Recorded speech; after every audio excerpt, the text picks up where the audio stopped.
professeur, cher monsieur, cher ami.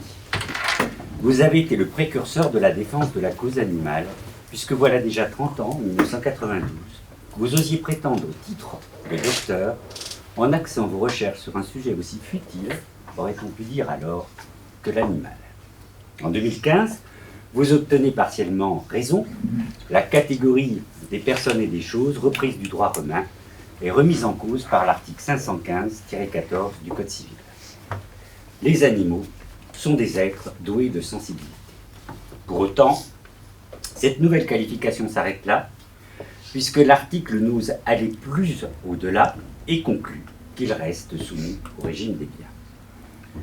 C'est avant tout autour de l'homme de la cause animale que les doctorants du cercle ont organisé cette rencontre selon un principe initié en janvier avec le professeur Collard-Butilleul, l'idée étant d'aller au-delà des mots et des lignes pour aller vers l'écrivain, l'homme, afin de retrouver avec lui les chemins qui ont déterminé sa pensée.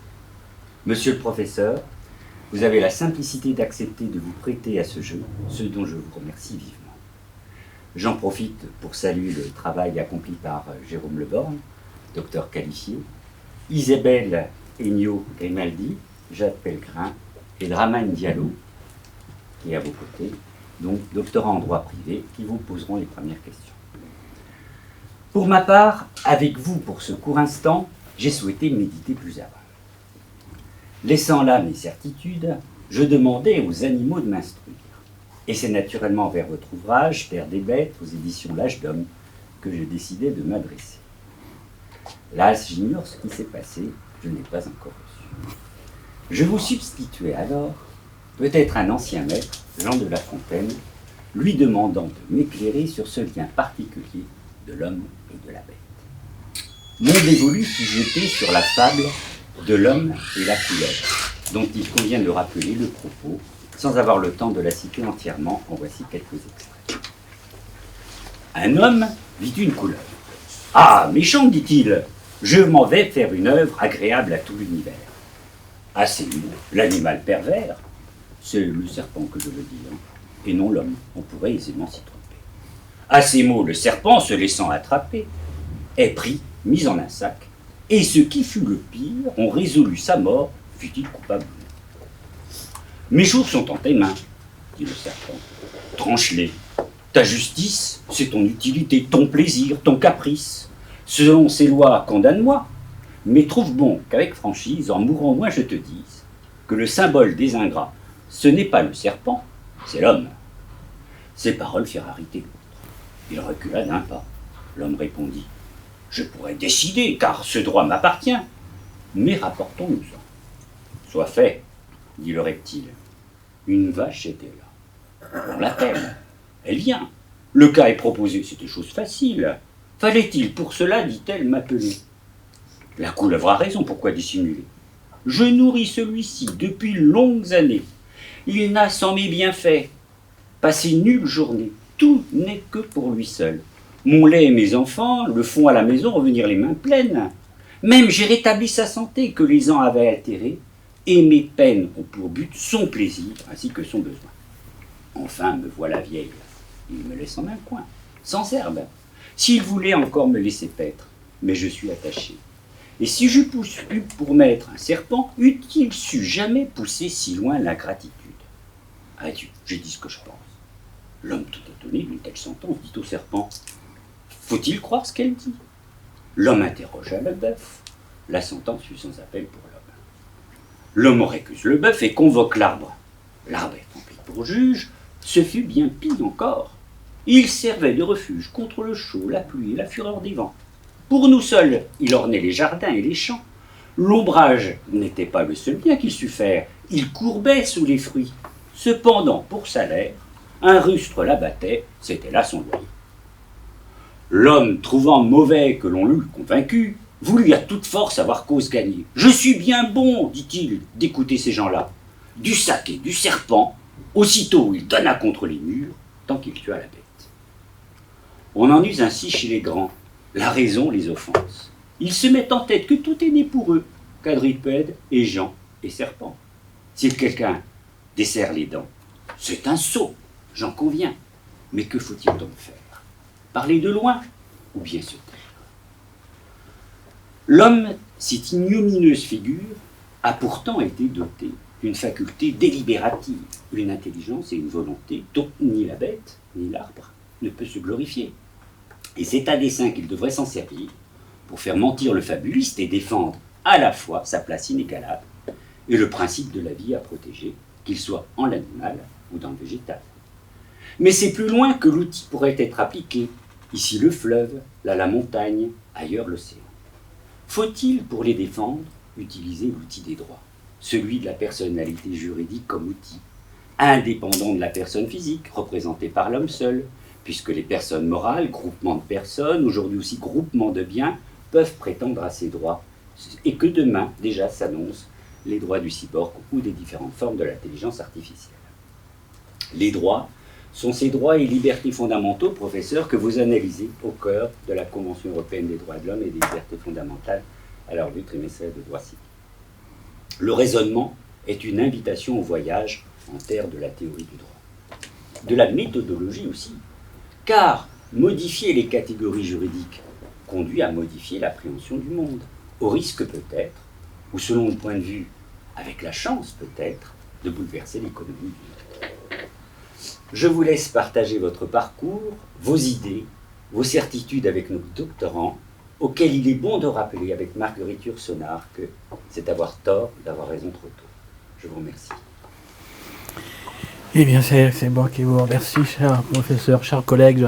Je suis particulièrement honoré et ému de me trouver ici. Bon, mon moral vient d'en prendre un sacré coup parce que vous avez rappelé que je me suis laissé aller à écrire quelques fables et commencer par une fable de La Fontaine, ça me met le moral dans les chaussures parce qu'il est vraiment inimitable. Ça m'a fait mal. Mais c'était beau. Et vous avez bien complété la suite. Donc, je crois que j'ai pratiquement plus rien à dire. Vous avez tout dit. Alors, je ne sais pas. Je commence. Monsieur le professeur, Monsieur le docteur, nous vous remercions. Tout le cercle vous remercie infiniment de vous prêter au jeu de cette haute tournée. Alors pour commencer, je vous propose, si vous en êtes d'accord, de revenir aux origines de votre long parcours. Vous avez effectivement un parcours atypique. Vous avez débuté vos études de droit par une capacité et vous serez finalement agrégé de droit. Au cercle, nous sommes très attachés à la capacité, puisque nous sommes plusieurs à enseigner en CAPA. Nous avons des doctorants qui sont passés par la CAPA. Et vous venez aussi, sauf erreur de ma part, d'un milieu plutôt rural. Comment en êtes-vous venu au droit ? Qu'est-ce qui vous a conduit au droit ? Ce qui m'a conduit au droit, c'est une aversion franche et résolue pour les mathématiques. J'ai accueilli avec bonheur la rétrogradation de la France au classement de la qualité des enseignements parce que le niveau en mathématiques a considérablement baissé. Je m'en réjouis de voir le monde rien qu'à travers les mathématiques. Ça me semble être un signe de régression. Donc j'ai déclaré la grève des mathématiques. Et puis je me suis faufilé pour essayer d'arriver sans faire de maths. Je sais lire, je sais à peu près écrire, compter, ça, je sais à peine. Et donc, il s'est trouvé sur mon chemin la capacité en droit qu'une vieille cousine avait repéré, je ne sais pas par quel hasard, et je me suis dit, tiens, ça, je pourrais peut-être essayer ça. Et puis, je ne sais pas comment les choses se sont enclenchées, alors que j'avais été labellisé cancre à cause des mathématiques, puisque j'ai eu le bonheur de faire 3 quatrièmes, encore 2 de plus, et je pouvais être professeur de 4e pour toute une carrière, je pouvais presque tout connaître.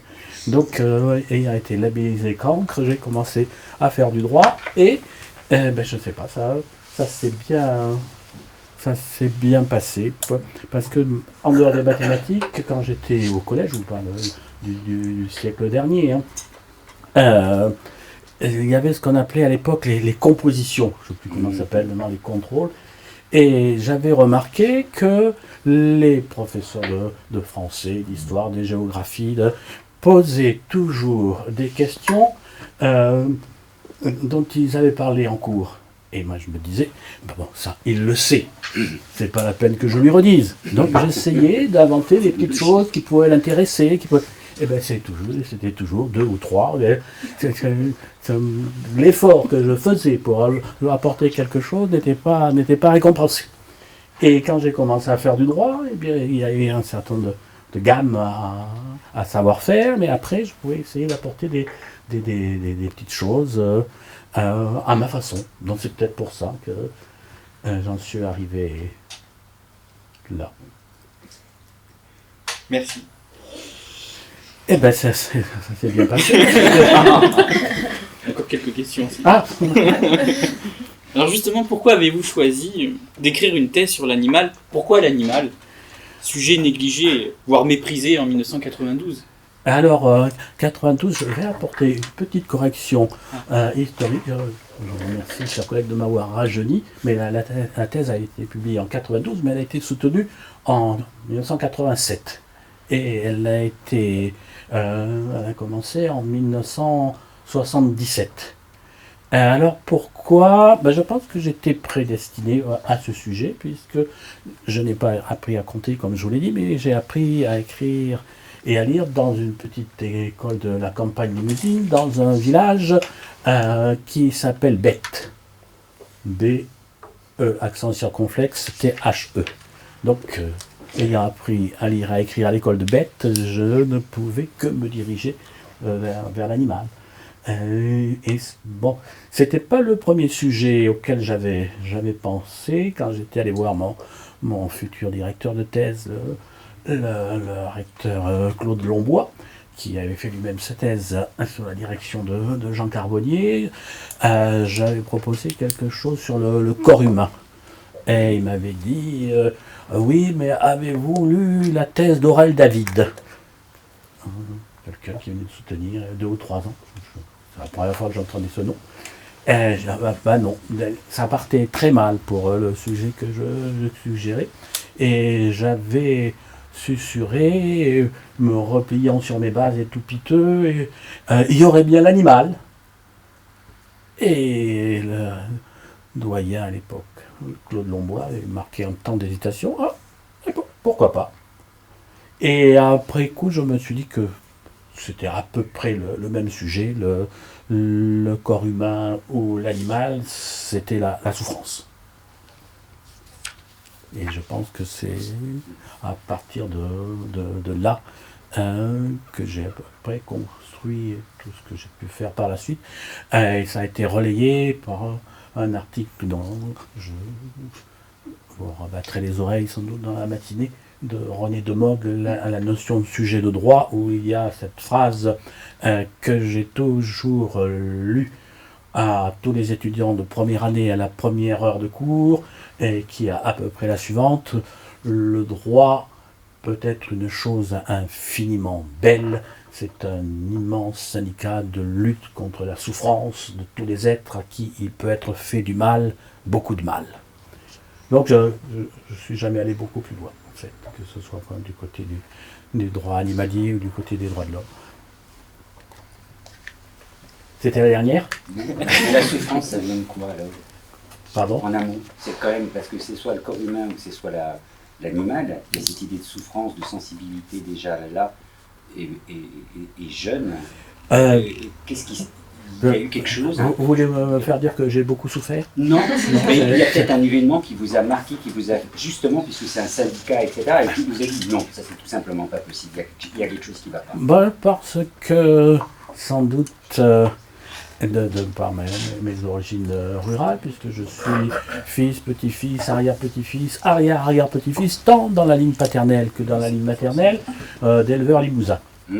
Donc, avant d'aller à l'école de Bette, j'ai appris la vie dans le cours de la ferme d'un village des fins fonds de la Haute-Vienne, et j'ai vu toutes les formes de souffrance animale. Et mes parents, et notamment ma mère, qui était éleveuse et qui conduisait des bêtes à la mort, avaient une passion absolue pour les animaux. Donc il y a cette espèce de contraste entre les activités d'élevage et l'amour des bêtes. Et ce contact entre l'amour des bêtes et la souffrance qu'elles éprouvaient, et pas seulement elles, ça a fait une espèce de mélange. Alors, qu'est-ce qui a déterminé ça à un moment donné, je ne sais plus. Le hasard révèle ses intentions quelquefois bien plus tard. Et je ne suis pas sûr qu'il ait encore révélé ses intentions de départ. Je vois que le docteur Leborgne fronce les sourcils, quelque chose l'a choqué. Je passe sur relais à ma collègue. Vous êtes le pionnier du droit animalier et l'expert de la jurisprudence de la Cour européenne des droits de l'homme. Comment êtes-vous passé en très peu de temps d'une thèse sur l'animal en droit privé à l'analyse de la jurisprudence de la Cour européenne des droits de l'homme? Mais là aussi, c'est un petit peu le hasard. Lorsque je passais le concours d'agrégation de droit privé, bon, il m'a fallu 2 tentatives, c'est raisonnable. Et c'est au cours de la préparation d'une leçon en 24 heures que sur un sujet donné, un des équipiers a dit « Ah oui, mais sur ce sujet-là, il faudrait peut-être voir ce qu'a dit la Cour de Strasbourg. » Ça devait être en 1989, 1990, la Cour de Strasbourg. Je ne savais même pas qu'il y avait une cour d'appel à Strasbourg. Et ah non, mais c'est pas une cour d'appel. Et puis ainsi de suite, de fil en aiguille. Bon, une fois agrégé, je faisais le cours de première année. Et dans les années 90, c'était toujours un grand morceau de bravoure, parce que ça étonnait toujours les étudiants de première année, toujours un chapitre sur le transsexualisme. Et un collègue qui s'intéressait à la question m'a dit « Mais la Cour européenne des droits de l'homme va se pencher sur la question. Bon, ça m'était resté comme ça dans un coin de la tête, et puis j'avais fait mon enseignement, et je m'étais dit quand même, cette Cour de Strasbourg, il faut bien que je m'intéresse à ce qui se passe. L'arrêt avait été rendu le 25 mars 1992, B contre France, et je m'étais dit, ça, il faudra peut-être que je le commente alors. Et bon, l'année universitaire se poursuivait, les examens, les premières sessions, deuxième session regroupées, et enfin, arrivé à une période de repos début du mois de juillet, j'avais téléphoné par acquis de conscience au rédacteur en chef du Dallo de l'époque, et je lui avais demandé si quelqu'un avait retenu l'arrêt de la Cour de Strasbourg, pensant bien que le thème étant déjà très, très à la mode, une dizaine de collègues se seraient déjà précipités. Et donc je lui ai dit, est-ce que quelqu'un l'a réservé? La Cour de quoi? Ah non, personne ne m'a parlé de ça. Ah bon, eh bien, il n'y a qu'à le retenir. Et j'étais donc pris à mon propre piège. Et j'ai passé un été terrible à étudier l'arrêt B contre France et tous les mécanismes de la Cour européenne des droits de l'homme, et ayant, pour amortir ce temps de préparation, j'avais commenté dans la foulée l'arrêt Burgartz contre Suisse sur des questions de prénoms, et qui avait été publié au Recueil d'Alloz. Et quelques temps après, Philippe Gestal, par l'intermédiaire de Christophe Jamin, m'avait contacté pour me demander si je ne voudrais pas, à la suite de ces 2 performances remarquables, ouvrir une chronique de source du droit dans la revue trimestrielle de droit civil. Et Philippe Gestal avait essayé de me convaincre. Ah, ça fait longtemps qu'on y pense. On a demandé à Bruno Petit, c'est un nom qui dit peut-être... c'était un homme qui a été cédé, jeune, à la cinquantaine, mais qui était une sommité absolue. Et donc Bruno Petit s'en sent pas capable. Moi, j'arrivais tout jeune agrégé. Bruno Petit s'en sentait pas capable, mais moi, j'allais y aller. Et j'y suis allé dans toute inconscience. Voilà comment ça s'est passé, vraiment par hasard. Et après, ça m'a beaucoup plu parce que il y a entre les animaux et les droits de l'homme, version Cour européenne droits de l'homme, il y a un point commun majeur, c'est que ça énerve. Et ça m'a toujours beaucoup plu, moi, d'énerver. Surtout mes condisciples civilistes, avec lesquels je suis entré en guerre ouverte sur tel thème ou sur tel autre. Ça a été pour moi un sentiment de jubilation permanente d'être attaqué sur ces deux fronts. Alors, pour rester dans le domaine de la revue, justement, vous avez créé en 2009 et vous êtes depuis cette date le directeur de la revue semestrielle de droit animalier, Mais c'est parfaitement exact. qui est devenue aujourd'hui incontournable. C'est ça. D'où vous est venue l'idée d'une telle revue et quel était votre objectif en créant cette revue? Eh bien, l'idée m'est venue en constatant une lacune. Il existait depuis dans les années 30 et un peu ensuite quelque chose qui s'appelait le Bulletin juridique international de la protection des animaux, dont je m'étais servi pour ma propre thèse, et puis pour une raison, pour une autre, ça a complètement disparu de la circulation, et il m'avait semblé qu'il y avait une lacune qui venait de se faire et qu'il fallait essayer de prendre le relais. Et j'avais discuté de la question avec mon collègue et ami le doyen Jacques Leroy, qui venait de vivre une expérience de directeur d'une revue juridique du Centre-Ouest qui avait ses activités pour des raisons qui étaient étrangères, mais qui ça l'avait un peu contrarié. Et moi, pour combler la lacune, lui, sans doute pour reprendre une petite revanche, on s'est dit, si on créait une revue semestrielle de droit animalier, et pour ne pas partir bille en tête, on a gagné à notre idée la philosophe Florence Burga, et on a créé cette revue. Donc l'idée est venue devant, je me souviens très bien, c'était au mois d'octobre, dans mon jardin à Limougeau. Jacques Leroy était venu d'Orléans faire des cours, et on s'était trouvés tous les deux, chacun devant une Adèle Scott. C'est la revue semestrielle de droit animalier est née dans les tourbillons et les effluves de l'Adèle Scott, en quelque sorte. Et il faut peut-être pas le mettre, ça. Si. Et Je souligne. donc voilà. Et ce qu'il y a d'absolument incroyable, c'est que depuis 2009, on n'a pas loupé un seul semestre, sauf une année où, pour des raisons de changement d'établissement et de chronologie, on a regroupé 2 semestres sur une année. Mais jusqu'à ce jour, ça s'est bien enchaîné. Alors que, maintenant assuré, la plupart des revues scientifiques ont du mal à dépasser le cap de la 3e année. Donc là, la revue va terminer ses 15 ans. Il y a eu pour son 10e anniversaire un ouvrage qui s'appelle Ad Bestias, qui est une sorte de best-of avec des communications de personnalités extérieures comme Mathieu Ricard, Bougrain Dubout ou quelques autres pour marquer l'événement. Et déjà, on songe au numéro spécial pour marquer le 20e anniversaire.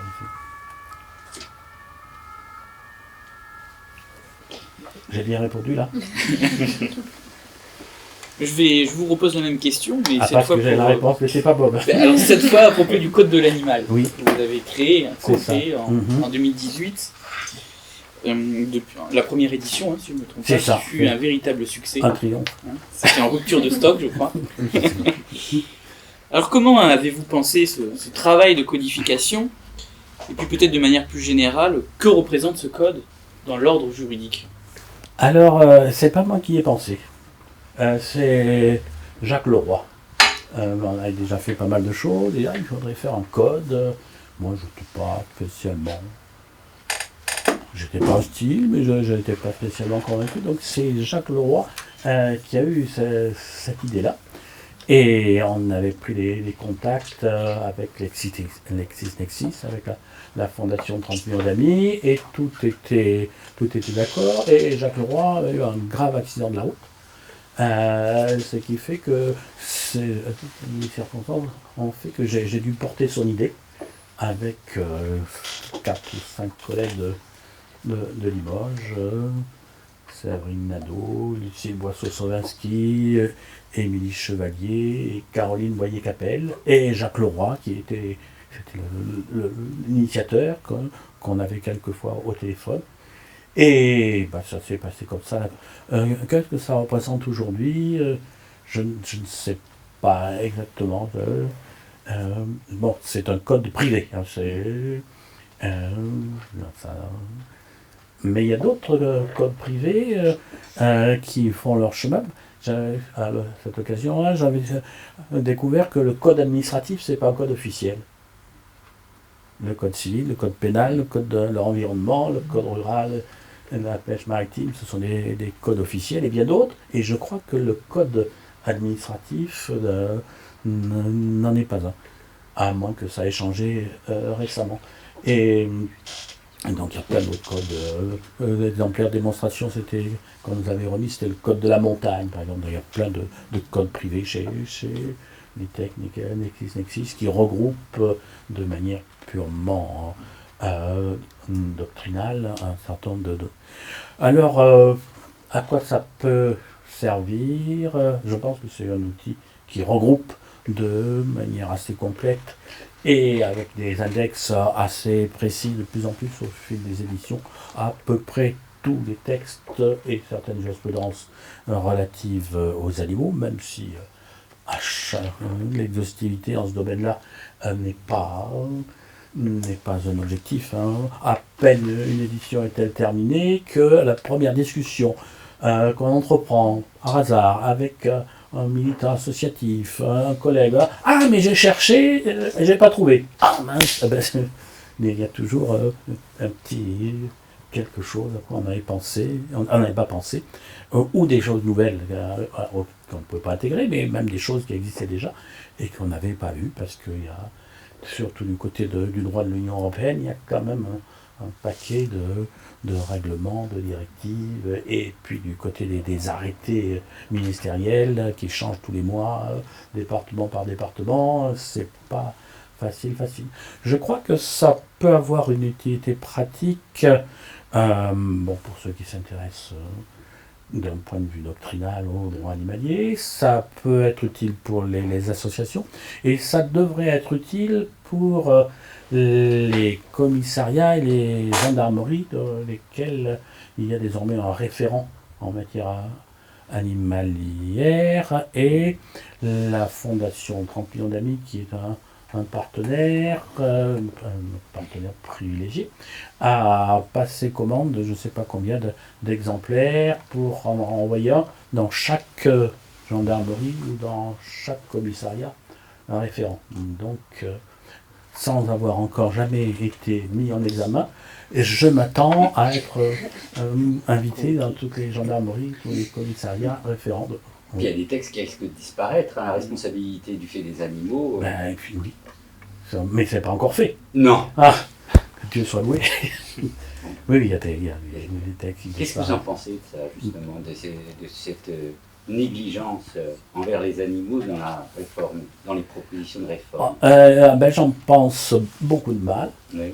parce que c'est venu après la réforme de 2015 et l'article 515-14 que vous avez cité tout à l'heure, qui dit bien que les animaux sont des êtres vivants doués de sensibilité, qui dit dans la deuxième phrase que vous avez évoquée, sous réserve des lois qui les protègent, les animaux sont soumis au régime des biens, ce qui, là on n'est peut-être pas tout à fait d'accord, on dit plus que la première phrase, parce que c'est seulement sous réserve des lois qui les protègent, qui sont soumis au régime des biens. Donc c'est à titre subsidiaire. Et ils ne sont que soumis au régime des biens. Avant, ils étaient des biens. Maintenant, ils sont soumis au régime des biens par une sorte de... à la fois par défaut et par le jeu d'une fiction juridique. Et ce qui, théoriquement, change pas mal de choses. Alors, au moment où le Code civil reconnaît que les animaux sont des êtres vivants doués de sensibilité et qui ils sont soumis au régime des biens, seulement soumis et par défaut, la seule disposition dans le Code civil depuis 1804 qui prévoyait des règles spécifiques adaptées à la nature particulière de l'animal, même si la sensibilité n'était pas prise en compte, voilà qu'on veut la supprimer. Mais c'est complètement... C'est un contresens absolu. Je ne comprends pas. Alors, est-ce que ce ne serait pas une opportunité de faire justement une proposition singulière pour réhabiliter la spécificité de cette responsabilité du fait de l'animal qui avait été perdue, puisque fusionné. On peut comprendre la posture du législateur, mais précisément au moment de la réforme. Oui, je pense que ça serait une opportunité très forte à saisir. Ma thèse, il y avait 2 points plus importants que les autres. La question d'une éventuelle personnalité juridique et une étude de la responsabilité civile du fait des animaux. C'est plutôt le côté personnalité juridique qui m'a poursuivi, mais j'ai pas oublié le côté responsabilité civile. Et je me souviens avoir découvert, c'était l'article 1385 de l'époque, qui est en quelque sorte générer tout le régime de la responsabilité du fait des choses inanimées, puisque c'était un arrêt montagnier, je crois, qui avait bien déterminé la spécificité de ce régime de responsabilité sans faute et qui a été transposé. Alors, dans ce pauvre article 1385 qui est devenu maintenant, avec l'âge, je ne sais plus le numéro de celui qui est... C'est le même, actuellement. C'est combien? C'est 1240. 1204, quelque chose comme ça. Donc c'est le même. Et c'est lui qui est le père de la discipline, et on veut le tuer. Non, mais alors que la garde de l'animal, c'est pas exactement la même chose que la garde d'une chose inanimée. Parce qu'il y a de la vie, il y a de la psychologie, il y a de... Et donc je crois que ça serait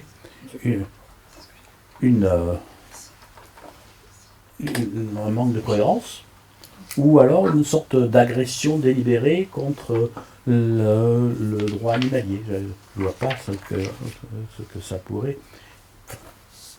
On dit qu'ils sont des êtres sensibles, et au moment où on reconnaît qu'ils sont des êtres sensibles, on les considère plus comme vivants, en quelque sorte. Non, monsieur. Ah non, mais moi j'ai beaucoup de respect pour mes collègues de toutes les disciplines, mais à force d'être spécialisés dans un domaine, de connaître tous les aspects, toutes les nuances, on ne voit pas ce qui se passe autour. Et j'ai l'impression que tous ces éminents collègues spécialistes du droit de la responsabilité civile ont dû se dire « oui, ça c'est un vieux machin, ça ne sert plus à rien, il n'y a qu'à le supprimer, ça va simplifier, et ainsi de suite ». Et ils n'ont pas vu que dans le même code, tout avait changé. Non mais, les œillères, ça va bien un moment, mais il faut les arracher.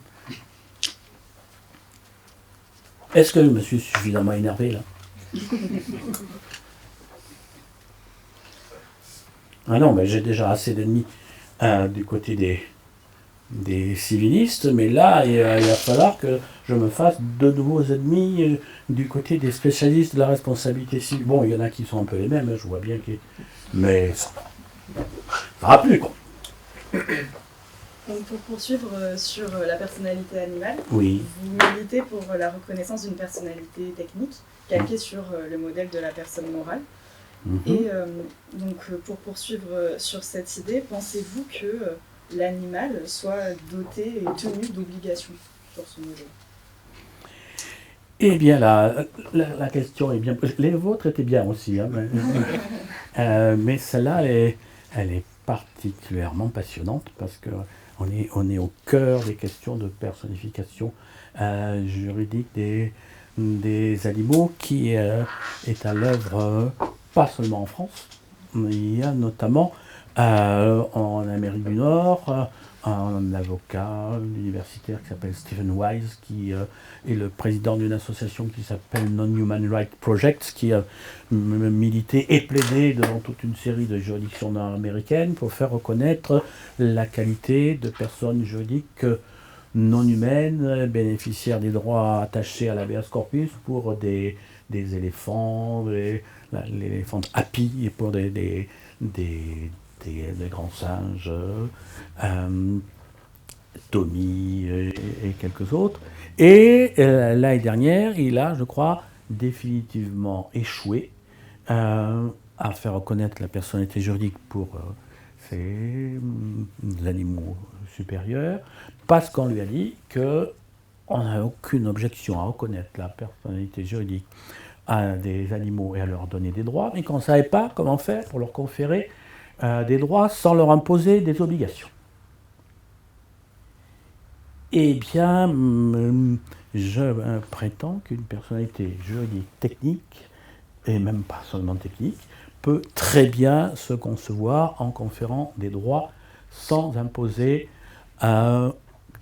obligatoirement des obligations. Le plus souvent, c'est comme ça que ça se passe, sinon rien ne pourrait fonctionner, rien ne pourrait marcher.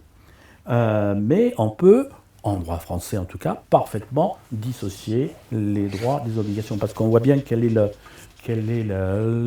l'accusation de ressusciter les procès d'animaux qu'on faisait quelquefois au Moyen-Âge, et les aberrations, et où on va, mais regardez, mais c'est du délire.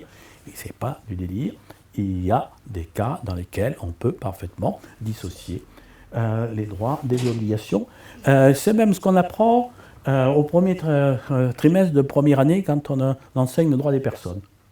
Il n'y a pas de transsexualisme qu'on étudie en première année. Il y a aussi le début de la personnalité juridique, et tout le monde. Et la personnalité juridique à la naissance, vivant et viable. Mais il y a l'exception de la maxime Infans Conceptus pour les données techniques que vous connaissez. En gros, et à l'origine, empêcher que l'enfant qui naît 3 jours ou 3 semaines après le décès accidentel de son père soit privé de la moindre part dans sa succession parce qu'il n'existait pas au moment où la succession s'est ouverte. Donc pour ça, dès le droit romain, on a mis en place la maxime Infans Conceptus qui permet de faire rétroagir la personnalité juridique dès la conception, mais à condition de naître vivant et viable, ce qui fait jouer la rétroactivité. Et seulement, on oublie toujours, c'est déjà bien difficile par les temps qui courent de prononcer du latin, Infans Conceptus, mais on oublie la fin, pronato habetur, quoties decommodo, eius agitur. Et je crois que ça veut dire l'enfant conçu s'il y va de son intérêt. Ce qui fait que la maxime Infans Conceptus, le début de la personnalité juridique, c'est que pour conférer des droits. C'est complètement dissocié des obligations. C'est l'essence même de la... On ne va pas faire rétroagir la personnalité juridique pour imposer à l'enfant qui vient de naître des obligations. Et dans le droit des sociétés, un collègue et ami qui s'appelle Philippe Régnier, qui est grand passionné de la défense de la cause animale et éminent spécialiste des droits des groupements, qui a plein d'exemples de personnes morales qui ont des droits sans obligation. L'exemple le plus typique, mais ce n'est pas le seul, c'est la masse des obligataires. Dans les procédures collectives, c'est une personne morale qui, aux fins procédurales de liquidation, a des droits procéduraux, des droits, mais sans aucune obligation corrélative en face. Et puis, il vient d'y avoir un événement remarquable dans le Code de l'environnement de la province des îles Loyauté, qui vient de reconnaître une nouvelle catégorie qui s'appelle les entités naturelles sujets de droit, dont les premiers élus sont les requins et les tortues marines, et il est bien précisé dans un alinéa de l'article du Code de l'environnement de la province des îles Loyauté que ces entités ont des droits, elles ne sont pas tenues d'obligations. Donc il y a peut-être là l'émergence d'un modèle français de personnification des entités autres que les êtres humains. Je me souviens d'avoir participé il y a quelques années à une conférence à Barcelone, je crois, où était invité Stephen Wise. Alors là, c'était le cow-boy conquérant, c'était le modèle qu'il avait préconisé, qu'il avait vocation à s'imposer à la planète entière pour une meilleure protection des animaux. Moi, je dis non, ça peut être... Le tien a échoué, devant ses propres juridictions. La personnification technique des animaux sans obligation corrélative, et on peut concevoir qu'il y en ait des obligations. On pourrait imaginer un micro-patrimoine pour certains animaux, et qu'à hauteur de ce patrimoine, ils soient tenus d'obligations. Mais ça peut s'aménager, mais ce n'est pas dans une nécessité de logique personnificatrice. Donc ça peut se concevoir. Attention, et moi je m'inscris dans les pas de René de Mogg, l'article que j'ai déjà évoqué tout à l'heure. Il ne s'agit pas d'attribuer à tout va la personnalité juridique à tout ce qui bouge. C'est seulement si ça apparaît à un moment donné comme le moyen le plus commode pour apporter une protection plus efficace à des animaux, par exemple. Ça ne sera pas forcément toujours le cas. Et puis même quand c'est le cas, ça ne sera pas les mêmes droits pour les uns et pour les autres. Donc c'est une conception qui est résolument spéciste, qui préconise une personnalité juridique, technique, qui n'a rien à voir avec la personnalité juridique dont bénéficient les êtres humains. Donc la frontière entre l'humanité et l'animalité est bien préservée. Et puis c'est spéciste aussi, puisque c'est une technique qui permet de protéger certains animaux par ce moyen-là et pas d'autres, et de ne pas les protéger tous de la même manière avec les mêmes droits. Même d'animal à animal, il peut y avoir des droits qui sont antinomiques. Pour les grands singes, l'objectif, c'est de les remettre dans le milieu naturel, dans des sanctuaires. Pour les grands singes, ça peut se concevoir. Pour mes chats, Séraphine et Théodore, les relâcher dans la nature, je pense que ça... Ils n'aimeraient pas, hein. Donc il faut aménager, adapter, et pas protéger la puce et le chien de la même façon, et pas protéger mes chats et les grands singes de Stephen Wise de la même manière. Donc pour poursuivre sur cette idée de la personnalité juridique de l'animal, donc à admettre qu'elle soit reconnue, une personnalité juridique technique. Elle a été déjà reconnue en Nouvelle-Calédonie pour les tortues marines et les grands singes en tant qu'espèce, pas en tant qu'individu. Oui, alors poursuivez. Sur ce modèle, comment pourrait-on rendre effectifs les droits des animaux, concrètement ? Eh bien, sans problème. Non, Comment... Il y a plusieurs questions qui se posent. La première, c'est de savoir s'il y aurait besoin d'une loi. Le code de l'environnement de la province des îles Loyauté de Nouvelle-Calédonie, c'est une loi locale, mais c'est une loi. Et on pourrait imaginer qu'on ajoute un article 515-15 au Code civil pour admettre qu'une personnalité juridique de droits qui leur sont propres peut être reconnue à certains animaux et ainsi de suite. Ça peut se concevoir. Ce qui resterait à mettre en place, c'est les systèmes de représentation. Mais ça la technique qui a été résolue pour les personnes morales, non sans difficulté, mais on y arrivait. Pour les animaux, ça pourrait... Alors, il reste la question de savoir s'il y aurait même besoin d'une loi. parce que pour les personnes morales, justement, la théorie de la réalité technique des personnes morales en faveur des comités d'entreprise, c'est pas la loi, c'est la célèbre jurisprudence comité d'établissement de Saint-Chamond de 1954 ou 1956 qu'il a admis. Alors, comment le comment, c'est surtout sur la détermination des représentants. Alors, sur le mandat, sur le... Pas forcément, il n'y aurait pas forcément besoin d'un mandat, puisque c'est là qu'on peut relier mes deux spécialités. Il y a une jurisprudence célèbre de la Cour européenne des droits de l'homme qui s'appelle Valentin Campeanu, c'est plus compliqué que ça, mais où la Cour européenne des droits de l'homme a admis que des associations de protection des personnes vulnérables pouvaient, sans mandat, représenter devant la Cour européenne des droits de l'homme un jeune Rome, handicapé mental, malade du sida,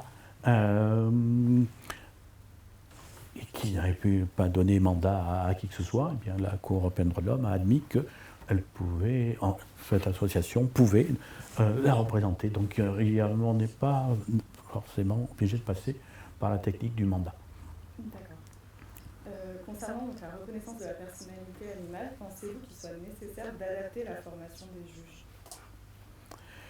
Ah, bon, il y a la personnalité juridique des animaux, c'est qu'un aspect dont on parle beaucoup, parce que c'est ce qui attire le plus l'attention intellectuelle, mais ce n'est pas l'essentiel. C'est dans les cas où ça apparaîtrait, je pourrais éventuellement vous donner quelques exemples, où ça me paraîtrait pertinent, mais ce n'est pas l'objectif absolu et la clé de toutes les solutions de tous les problèmes. Donc, d'une manière générale, il y a un besoin de meilleure formation des juges aux questions animalières, pouvant aller jusqu'à la personnification, y compris par le juge. Mais pas... Il y en a un qui s'y est laissé presque prendre. Vous avez vu, il y a 2 ans, une ordonnance de référé du Conseil d'État s'est laissé aller à parler du droit à la vie d'un chien. Bon, c'était... dans l'urgence, on ne sait pas trop ce qu'on fait, et puis si on a eu beaucoup de dossiers à traiter, allez, mais le droit à la vie du chien n'a pas été mis. Ça peut arriver comme ça, mais donc d'une manière générale, oui, il y a besoin d'une formation plus approfondie du magistrat.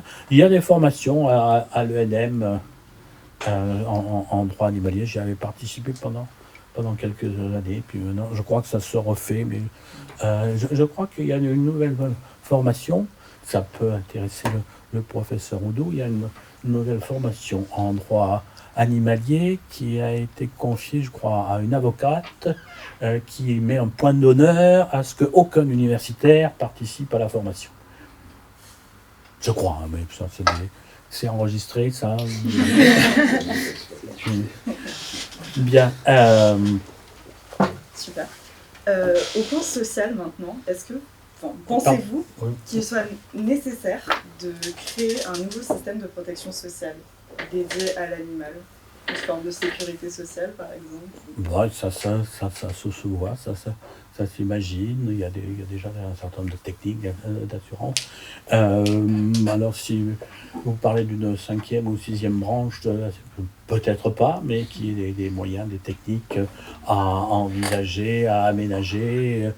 Il y avait eu une proposition, ça rejoint un peu vos préoccupations,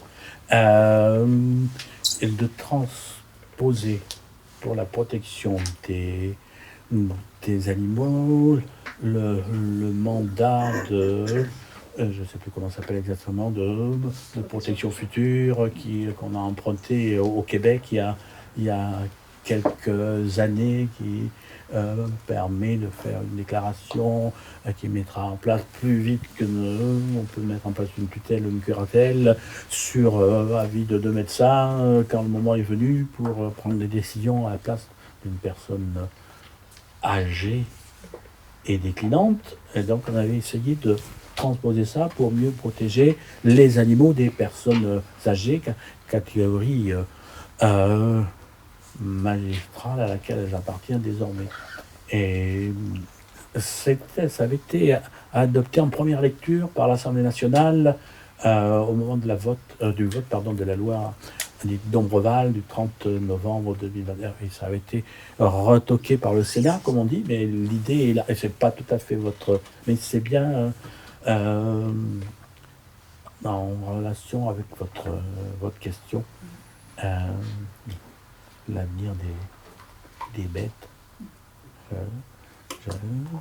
J'ai en tête un événement dans mon environnement limousin d'une dame qui avait fait son testament en faveur de son fermier, je crois, et dans le testament, donc je voulais ma chienne une telle à charge de s'en occuper. Et le légataire avait compris que s'occuper de la chienne, ça voulait dire l'euthanasier. Donc de ce côté-là, il y a des choses à approfondir. Alors, Parce que ça fait... Je suis cerné. Et vous en avez d'autres encore. Et encore vous? Ah, vous aussi? Eh ben... Docteur Lebord, oui. Alors vous avez dit que la personnalité animale serait spéciste finalement. Oui. Mais est-ce que vous ne craignez pas de remettre en cause la valeur de la personnalité juridique de l'être humain, ou alors de faire une sorte d'appel d'air et donc on donnerait la personnalité juridique au robot ou je ne sais quoi? Et donc finalement, quel serait le critère d'attribution? Alors le critère d'attribution est assez simple. C'est lorsque la communauté des hommes vivant en société estime qu'il serait utile de mieux protéger une entité donnée par le moyen technique de la personnalité. La question d'un appel d'air, de Moog y avait répondu en disant ce qui compte et ce qui est le maître de tous les juristes, c'est la réalité des choses. Et lorsque la réalité des choses appelle par toute une série de mécanismes de sociologie médiatique ou autre, une meilleure protection des entités, le juriste est un apprenti et l'élève de la réalité des choses, et si la réalité des choses commande qu'on en passe par une meilleure protection par ce moyen-là. Et je sais pas, il peut y avoir d'autres moyens techniques, mais celui-là a l'avantage d'être commode et d'être assez simple à mettre en œuvre. Donc la question de l'appel d'air, alors il y a aussi quelque chose que dont je me suis rendu compte très récemment en travaillant sur Demog. Et c'est la distinction entre personne humaine et personne juridique.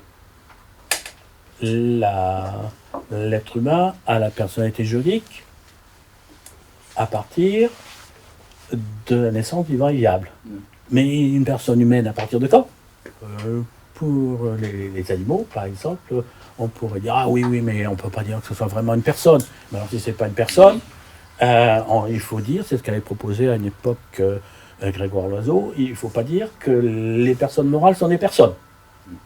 Et seulement, il y a un article 1832 ou 1834 du Code civil qui dit les sociétés en participation sont des personnes morales dès le moment de leur immatriculation. Donc, c'est dans ce domaine-là, je crois qu'il faut bien choisir les mots pour savoir de quoi on parle.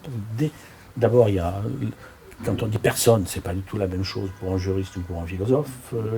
Et même entre juristes, il y a je l'ai bien noté depuis bientôt 40 ans, il y a une espèce de réaction, d'humiliation, anthropomorphisme, même pour les meilleurs juristes, on dit personne, là, les animaux sont des personnes, mais pour qui il me prend, alors, il veut donner la personnalité juridique aux animaux, mais il veut me rabaisser au niveau des ânes et des dindons, mais je vaux quand même mieux que ça, je suis quand même professeur des facultés de droit, et où va-t-on? Mais ça n'a strictement rien à voir, c'est pas donc toutes ces craintes, elles sont légitimes pour aller au fond de la discussion, mais il n'y a aucune objection qui résiste. Je crois que c'est Draman qui Ah. a quelques questions. La protection et le bien-être de l'animal est une préoccupation grandissante. Pensez-vous qu'il faille mettre en place un service public de la protection animale, voire un ministère de la protection animale? Alors, un ministère de la protection animale, je suis plutôt contre. Parce que, d'abord, je ne pense pas que ça serait directement un ministre, ça serait un secrétaire d'État. Et un secrétaire d'État à la protection animale, placé sous l'autorité d'un ministre de l'Agriculture, je ne vois pas vraiment ce que ça changerait.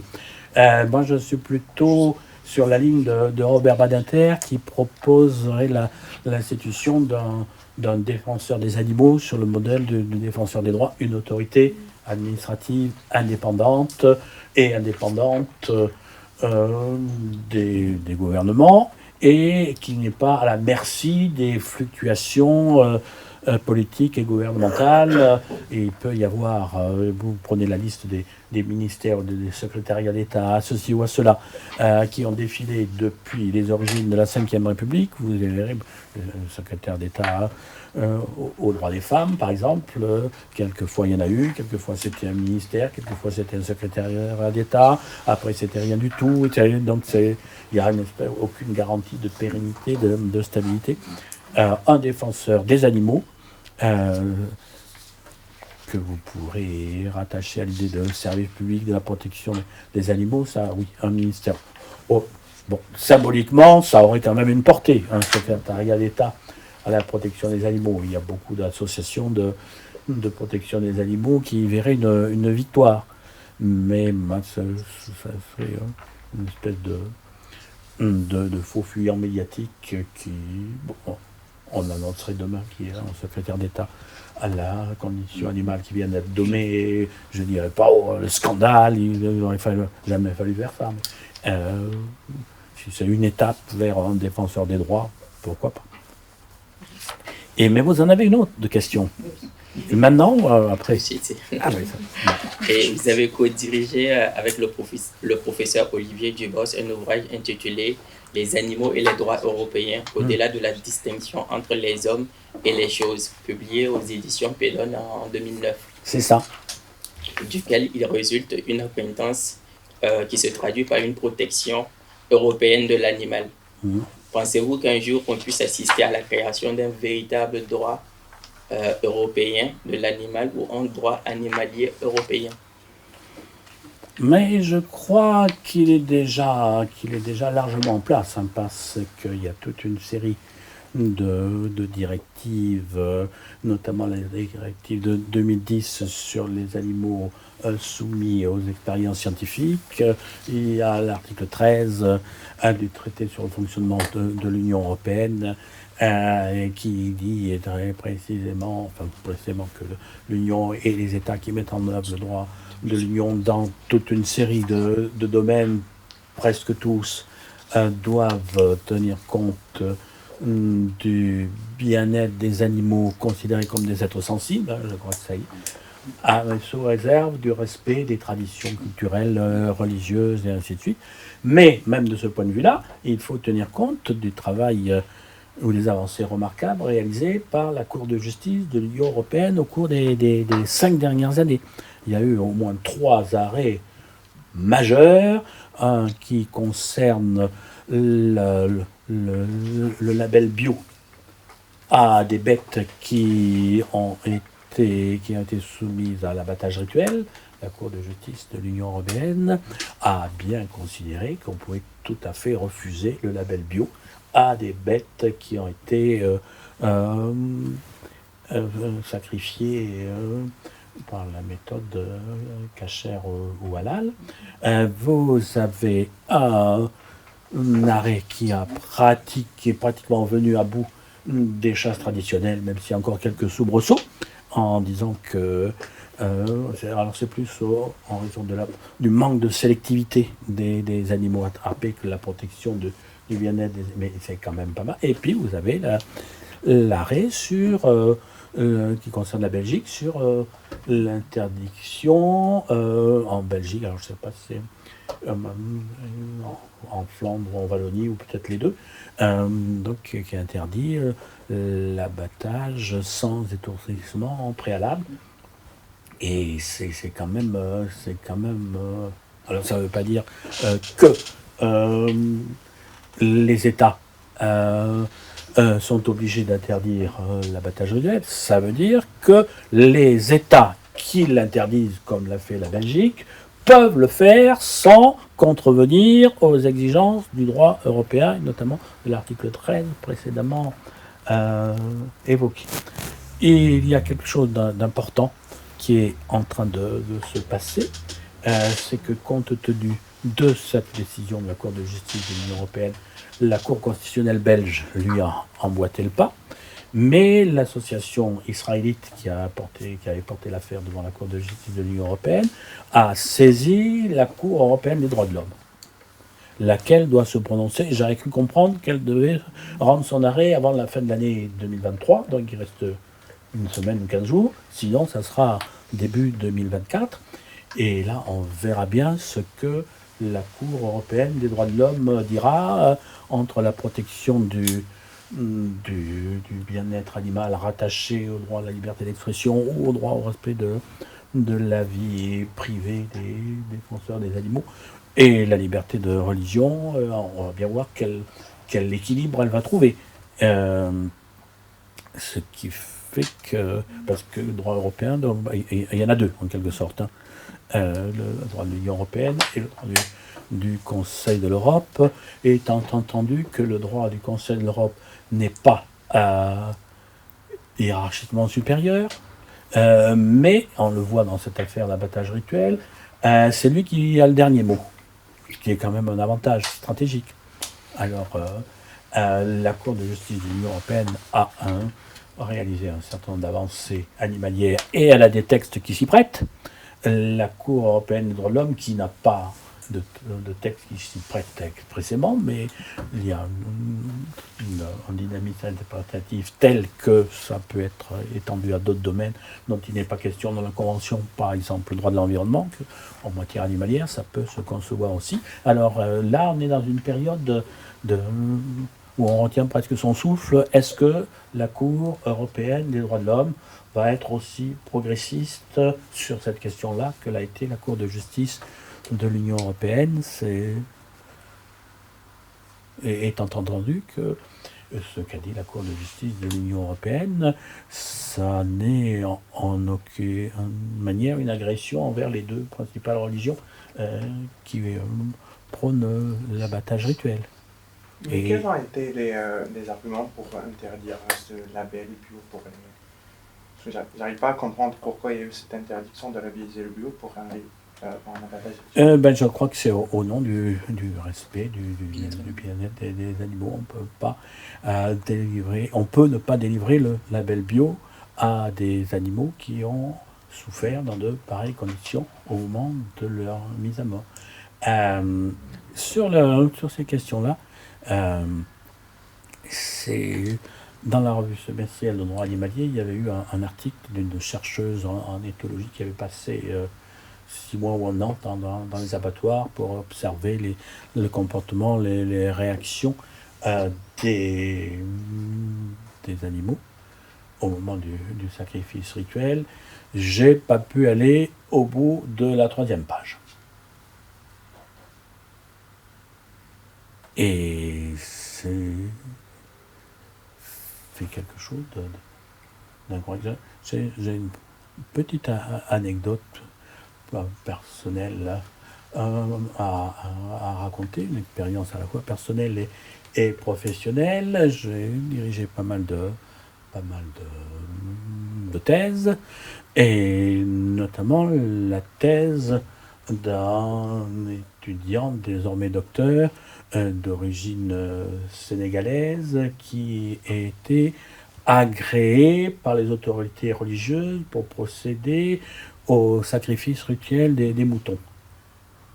Et il m'avait raconté qu'il avait été appelé dans une ferme limousine pour sacrifier deux moutons pour les fêtes correspondantes. Et bien pendant qu'il sacrifiait le premier, l'autre s'est échappé. Et il a été rattrapé après 3/4 d'heure de poursuite au fond du pré.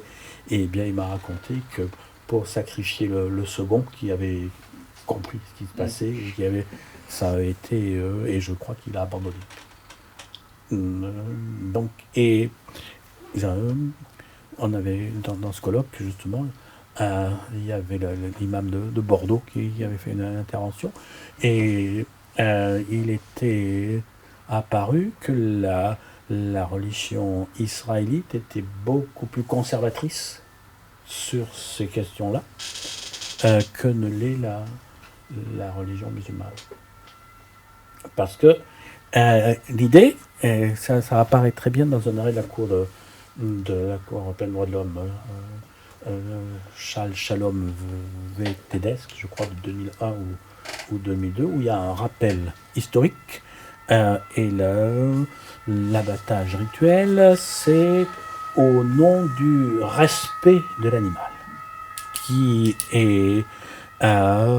peut avoir une âme, laquelle se trouverait dans son sang, et c'est pour ne pas consommer l'âme de l'animal qu'il faut des méthodes d'abattage qui excluent toute consommation du sang. Donc ça part d'un bon sentiment à l'égard des animaux, mais il n'empêche que c'est au-delà de l'atroce, et qu'il peut y avoir des moyens techniques qui arrivent aux mêmes fins religieuses avec moins de souffrance. Donc ce sont des questions. Il y a aussi une autre question, c'est celle qui me contrarie le plus, c'est que, comme vous le savez, les bêtes qui doivent être abattues de manière rituelle pour obéir aux préceptes de religion ne sont pas consommées dans leur intégralité. Et si on ne consommait que ces parties des bêtes qui sont tuées de manière rituelle, le prix monterait à un niveau tellement haut que pratiquement peu grand monde pourrait en acheter. Donc pour que commercialement tout s'équilibre, on est obligé de mettre les autres parties de la bête dans la circulation normale. Ce qui fait que quelqu'un, c'est mon cas, à qui l'abattage rituel fait horreur dans son principe, se trouve obligé à consommer, sans le savoir, des bêtes qui ont été abattues dans ces conditions-là. Ce qui est peut-être plus urgent, c'est de reconnaître un étiquetage permettant aux consommateurs d'avoir l'assurance que la bête qu'il va consommer n'a pas été abattue dans ces souffrances qui sont évitables et qui pour lui n'ont aucune signification religieuse.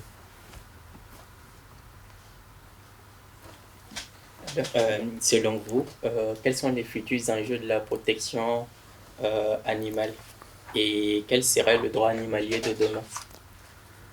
J'ai pas compris le début de la question. Quels sont les futurs enjeux de la protection animale?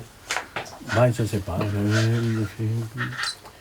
Mais le droit animalier de demain, c'est vous qui le verrez. Moi, je J'ai noté que ça venait, il y avait des évolutions assez sensationnelles à partir du moment où j'ai commencé ma thèse et ce qu'on voit aujourd'hui. Et c'est du point de vue des textes, jamais je me serais imaginé. Voilà. Je crois que le plus important, il y a encore des aménagements sur les questions d'abattage rituel, sur les questions de chasse à courre, de corrida et ainsi de suite, sur les questions d'élevage industriel, sur les questions d'expérimentation, parce qu'on a beau dire, la législation a beau évoluer, malgré ces évolutions favorables, il n'y a jamais eu autant d'animaux qui souffrent autant dans les élevages industriels, dans les transports, dans les centres de recherche et ailleurs. Et pourtant, il y a des textes qui sont pas si mal faits que ça. La grande difficulté, c'est de réduire l'écart entre les textes et leur application. Ça existe dans tout domaine, c'est un grand classique. Mais en matière animalière, l'écart est encore plus grand qu'ailleurs, tellement le poids des lobbies est fort et organisé. Et je crois que l'avenir du droit animalier de demain passe plus par là, travailler à réduire l'écart entre les textes et les principes et les réalisations concrètes qu'à faire tel ou tel. Il peut y encore rien avoir. C'est pas ce que je suis en train de dire, mais je pense que l'enjeu, il est plus de ce côté-là, et ça implique que non seulement la société civile, mais surtout les associations qui devraient apprendre à mieux se servir des outils efficaces devant les tribunaux. Les associations, déclarées depuis au moins 5 ans, peuvent exercer, au titre de l'article 2-13 du Code de procédure pénale, l'action civile devant les juridictions répressives pour désormais la plupart des infractions animalières qui figurent dans le Code pénal, et même peut-être, je crois, une ou deux du Code rural, je crois, je ne sais plus. Je ne suis pas sûr que toutes les associations, remplissant les conditions, soient au courant de l'existence de ce texte. Ce qui est quand même une arme assez considérable qui permet de contourner l'inertie du ministère public, et je parle sous le contrôle du docteur Le Borne, présente cet avantage de transférer la charge de la preuve au ministère public, qui n'a pas déclenché mais qui exerce l'action publique. Donc c'est quand même pas rien. Et de ce point de vue-là, les mesures mises en place par le ministre de l'Intérieur, Darmanin, je cite son nom parce que j'avais essayé de convaincre un certain nombre de militants de la cause animale que le courage, quelquefois, c'est de reconnaître que des adversaires politiques ont fait des choses bien. Et bien sûr, ce point-là, quoi qu'on pense du ministre en question sur un certain nombre d'autres questions, ce qu'il a fait là, les militants de la cause animale reconnaissent que c'est quelque chose qui est utile et qui a vocation à être efficace. Donc c'est par ces mesures-là que le droit animalier de demain peut voir son avenir, en mobilisant les associations, les commissaires, les gendarmes pour ce qui les concerne, les vétérinaires peut-être encore davantage, et ainsi de suite. Ah, je suis épuisé. Il y a Isabelle, elle veut vous poser une question, et puis elle n'ose pas. Mais c'est sur. Touche pas, je crois, la question des animaux. Qui la pose non, alors? Non, c'est concernant le droit de l'Union européenne, la question de l'articulation entre les sources européennes et le droit interne. Donc c'est vrai qu'il y a une certaine complexité.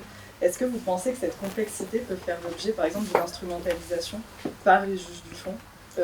L'exemple qui me vient, c'est par exemple le barème Macron, la compatibilité du barème Macron qui a été reconnue. Plus ou moins, chacun peut se faire son opinion sur le sujet.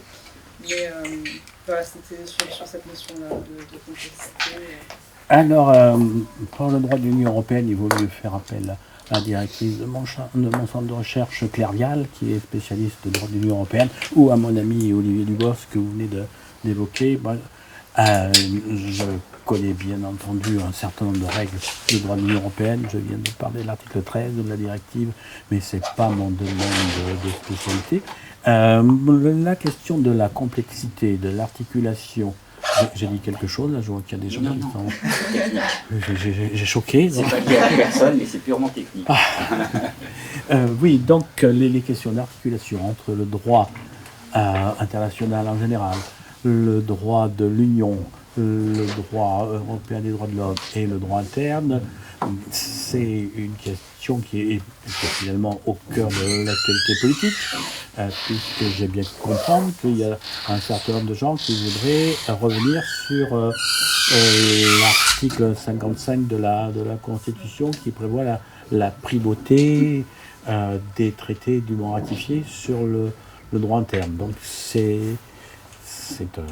alors, vous avez évoqué le barème Macron. Il se trouve que j'ai travaillé les questions du barème Macron sur mon côté pas spécialiste de la Cour européenne des droits de l'homme, mais de quelqu'un qui s'intéresse à la Charte sociale européenne et aux décisions sur le bien fondé du Comité européen des droits sociaux, qui dans plusieurs affaires, a laminé le barème Macron. La différence entre la Charte sociale européenne et la Cour européenne, la Convention européenne des droits de l'homme, c'est que la Charte sociale européenne n'a pas d'effet direct. Et c'est un grand combat en cours qui se mène actuellement, de savoir si la Chambre sociale de la Cour de cassation, notamment, va reconnaître enfin l'effet direct à la Charte sociale européenne, telle qu'interprétée par le Comité européen des droits sociaux. Donc ça, c'est encore une question d'articulation qui irait à contre-courant. La Chambre sociale de la Cour de cassation reconnaissant l'effet direct à la Charte sociale européenne, qui n'en a pas, au moment où on voudrait modifier la Constitution pour supprimer la primauté des conventions internationales sur les règles internes antérieures ou postérieures, il va y avoir un moment donné où l'effet ciseau va bien finir par couper quelque chose. Je ne sais pas quoi. Mais elle n'était pas si difficile à poser, cette question. Non. Parce qu'elle travaille là-dessus et elle ne savait pas à quel moment elle pouvait la poser. Intervention. Et donc, sur ce sujet, est-ce que vous pensez que l'Office des juges du fond est réduit à néant quasiment en raison de l'application du barème Macron? Parce qu'il y a eu justement un revirement de jurisprudence qui a été rendu donc là par la Chambre sociale B de la Cour d'appel de Grenoble le 14 septembre 2023. À quelle heure? J'ai pas cette information. Je sais que c'est le 14 septembre. Dans lequel les juges ont écarté justement l'application du barème Macron au profit d'une indemnisation classique pour les victimes de licenciements injustifiés. Donc c'est vraiment une problématique d'actualité. Tout à fait. Bon, mais les juges du fond ne sont pas obligés de suivre la jurisprudence de la Cour de cassation. Ils pourraient, pour la Convention européenne des droits de l'homme et la jurisprudence de la Cour européenne des droits de l'homme, ce sont les juges du fond, je crois que c'était à l'époque où il y avait un tribunal de Rochefort, qui avait appliqué la jurisprudence de la Cour européenne des droits de l'homme contre la jurisprudence de la Cour de cassation. Donc en matière de Charte sociale européenne et de barème Macron, vous pouvez très bien imaginer une résistance des juges du fond s'appuyant sur la jurisprudence du Comité européen des droits sociaux. Je ne sais pas si c'est le cas dans cette affaire grenobloise, dont on ne m'avait pas tenu informé. Je vous remercie. J'en profite alors pour parler d'un autre sujet, une autre spécialité, en référence à mes travaux de thèse, donc sur le jugement criminel et plus précisément la généralisation des cours criminelles départementales. En 2009 et en 2011, vous avez écrit deux arrêts. Vous avez commenté les arrêts Texquet, deux articles, pardon. Vous avez commandé les arrêts Texquet contre Belgique. Oui, j'ai fait ça, moi. Oui. Et qu'est-ce que Rendus par la Cour européenne des droits de l'homme. Ces arrêts condamnent la Belgique pour violation du droit à un procès équitable au sens de l'article 6 de la Convention européenne des droits de l'homme, en raison de la formulation trop vague et générale des questions posées aux jurés lors des délibérations. Vous écrivez que cela pouvait donner au condamné l'impression d'une justice arbitraire et peu transparente, puisque ce dernier ne pouvait pas connaître les motifs de sa condamnation. J'en viens alors à vous demander si l'incompréhension du condamné est due au fait que les questions et les réponses sont trop brèves. Que pensez-vous de leur remplacement par des juges professionnels qui peut être autant imprécis et bref? Ça m'évoque ce qui s'est passé la semaine dernière à propos de la Cour de justice de la République. Il y a un des députés, je crois que c'est M. Julien Bayou, je crois qu'il est, alors je ne sais pas s'il est titulaire ou suppléant, des parlementaires composant la juridiction, et qui a dit nous, le droit pénal, on n'y connaît rien, qu'on nous demande de juger sur ce qui est reproché au garde des Sceaux, on n'y connaît rien. Et les jurés, ils y connaissent davantage. Et donc, ça, c'est vraiment une question importante de savoir si pour les faits les plus graves, il faut s'en remettre majoritairement à ce qu'en pensent ceux qui connaissent moins le fond du droit. C'est une vraie question. Et j'avoue que personnellement, la réponse peut varier. En matière de terrorisme, vous savez bien déjà qu'il n'y a plus que des magistrats professionnels. Alors, c'est une question extrêmement délicate, parce que c'est le peuple souverain, dont on estimait qu'il ne pouvait jamais se tromper, à tel point qu'il a fallu attendre la loi Guigou du 15 juin 2000 pour qu'une sorte d'appel circulaire apparaisse. On était sûr que le juré populaire ne se trompe jamais. C'est peut-être celui qui a le plus de chances de se tromper le plus, pour les raisons précédemment évoquées. Alors, je ne sais pas. Et alors, peut-on dire que cette nouvelle juridiction engendre une rupture dans la confiance des citoyens envers la justice? Bon, ben là, la confiance des citoyens envers la justice, je ne sais pas trop comment la mesure. Il y a la façon BFM TV de la mesurer, il y a la façon CNews de la mesurer. C'est pas forcément exactement les mêmes instruments de mesure. Voilà. C'est ces questions-là qui sont sous la haute autorité des médias. Je ne sais pas ce qu'il faut en tirer du point de vue du caractère opérationnel du droit, la confiance des... Bon, moi je suis étonné depuis quelques années lorsqu'il y a des affaires graves, des crimes odieux, les parents des victimes, devant n'importe quel média, quelle que soit leur origine sociale, quel que soit le contexte de l'affaire, ont tous et toutes exactement la même manière de dire les choses devant les micros et les caméras. Je ne sais pas s'il y a un entraînement avant que l'enregistrement. Aujourd'hui, ça s'est fait tout à fait. Mais dans des cas dramatiques, il y a une espèce de formatage qui, moi, m'intrigue. J'ai aucune espèce d'élément d'appréciation, mais je ne sais pas. Alors, la confiance de la justice, à partir de ces données médiatiques, ça me laisse perplexe. Il faut avoir confiance en la justice. Mais alors, ce qui détermine la confiance, la perte de confiance, c'est assez mystérieux pour moi, ou en tout cas inquiétant. Merci. Je souhaiterais revenir un peu sur le passé et c'est pas C'était une prévu question. la question?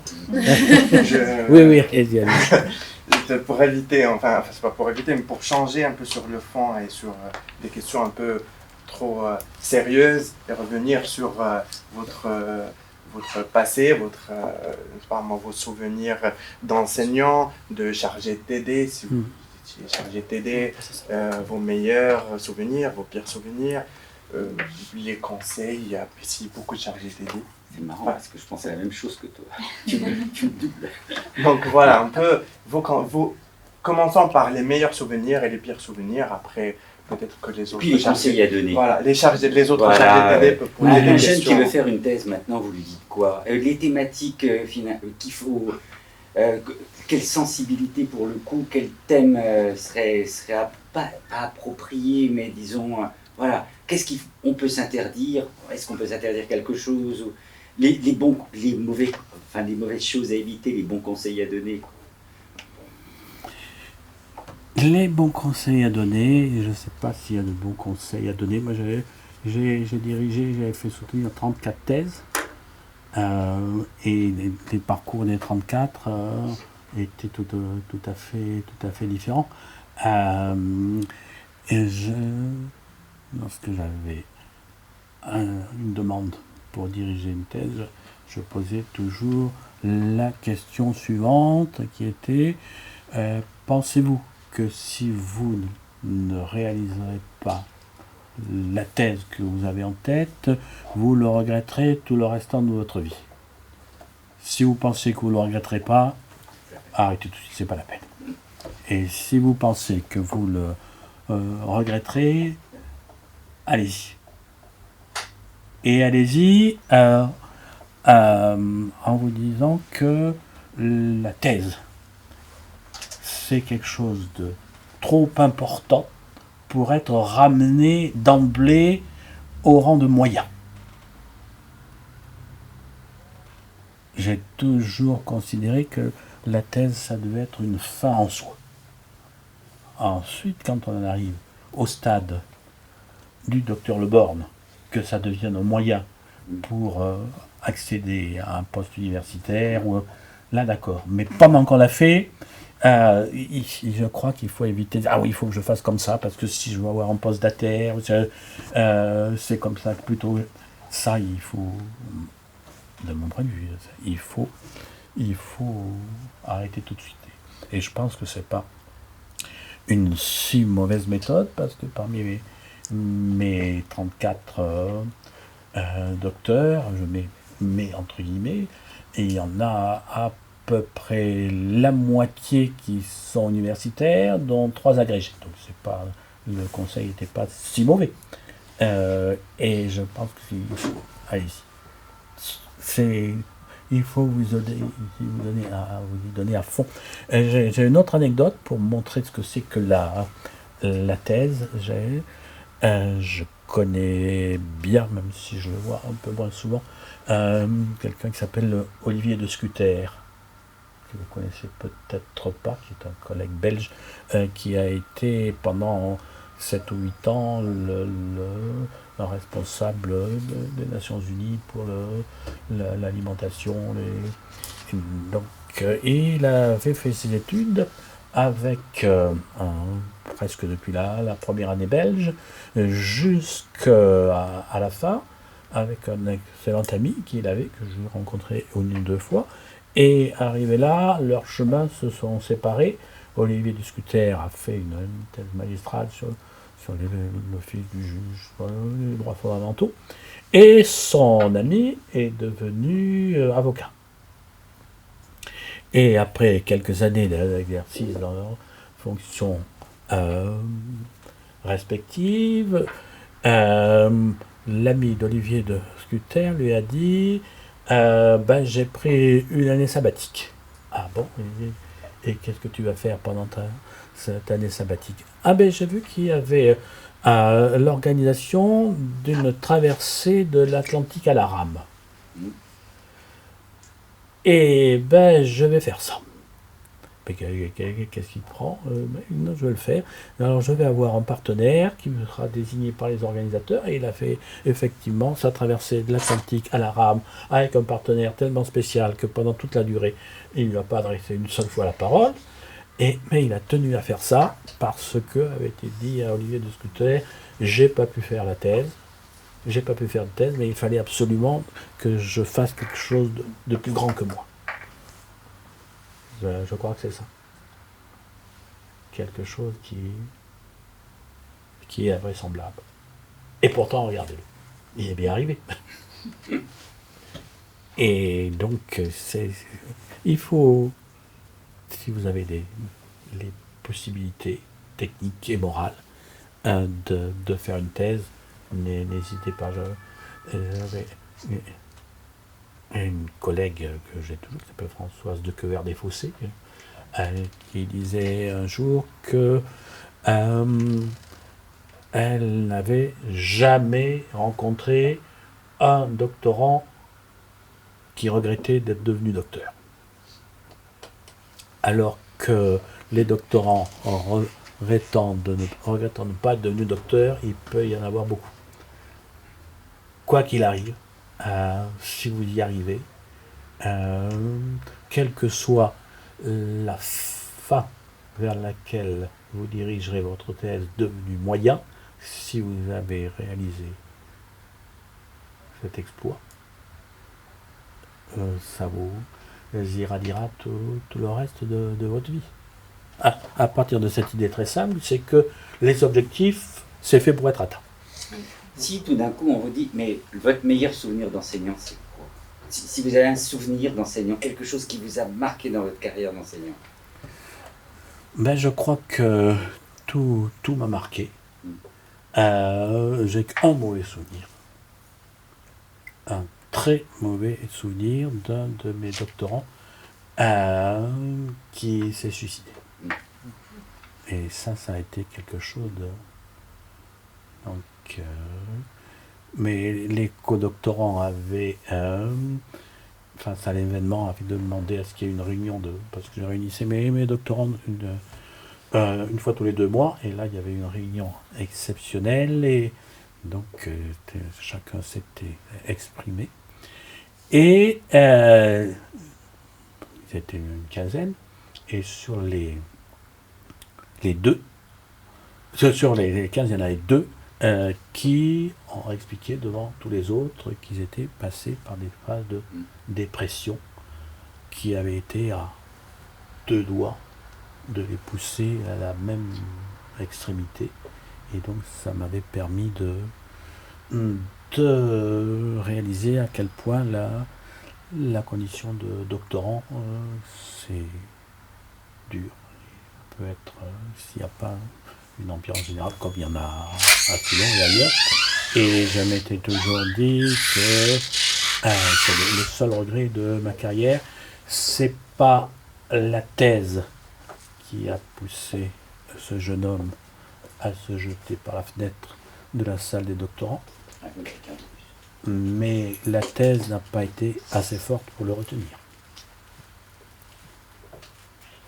Donc à part ce très mauvais souvenir, tous les autres sont radieux. Alors, je sais très bien distinguer le mauvais, mais il y a tellement de bons que je ne saurais pas vous dire. Mais ça veut dire que vous, quand vous avez fait votre thèse, cette espèce de vide ou d'angoisse qu'un doctorant peut ressentir, je veux dire, cette immensité du travail à accomplir, ça vous a jamais pesé? Souvent, quand on dit quel est l'exercice le plus difficile, il y a beaucoup de docteurs qui disent, après de leur existence, l'exercice de thèse, c'était quand même pas ça. C'est une épreuve pour beaucoup. Oui, ça a été une épreuve, mais comme j'avais d'autres épreuves à l'époque, ça a été une épreuve qui apportait une espèce de récréation parmi les autres. C'était pas... Mais jamais je m'étais dit que j'allais abandonner. Ça, les objectifs, c'est fait pour être atteints.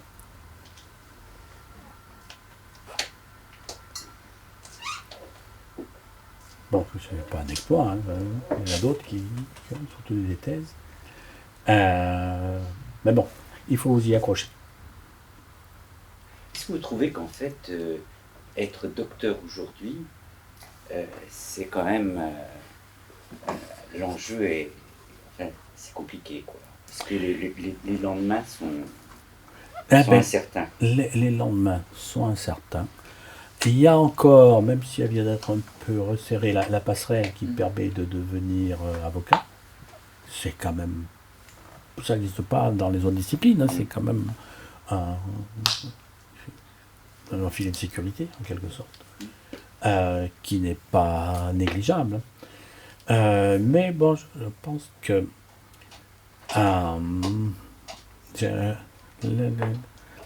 l'expérience de notre doctorant devenu docteur, qui n'avait pas eu de bourse et qui travaillait pour financer sa thèse à la mutualité sociale agricole.